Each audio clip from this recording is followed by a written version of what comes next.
Hey everybody, this is Matthew Newberger, and this is your training tip for Tuesday.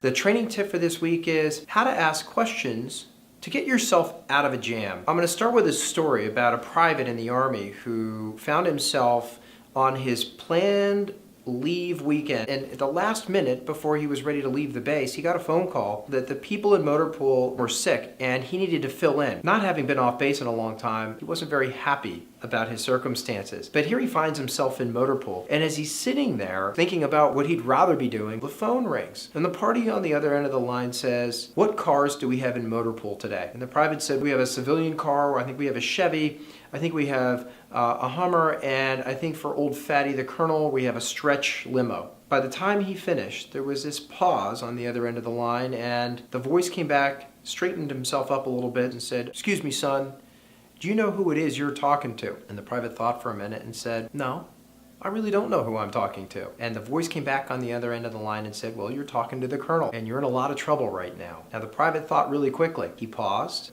and then said, "Well, Colonel, do you know who you're talking to?" And the Colonel thought for a moment and said, "No, I guess I don't know who I'm talking to." So the private said, "Well then, so long, fatty," click, and hung up the phone. It's not a true story, at least I hope it's not. But the point is this, asking questions is the answer. And the thing you need to know is what are those moments where someone's gonna ask you a question that normally you're gonna answer and worsen your position and possibly give away free consulting or give answers that may not be the right answers. So think about it in your world. If somebody were to say to you, "Well, what does this thing cost?" And you said, "Well, that thing costs $100,000. And the prospect comes back and says, "Can you lower the price?" This is where you may want to pause, think for a minute, and ask a different type of question. Instead of answering and saying, "Well, I can't," or "I can," giving away your position, maybe instead next time, practice and ask a question differently like this. When they say, "Well, can you lower the price?" You ask, "What if I can't?" And by doing so,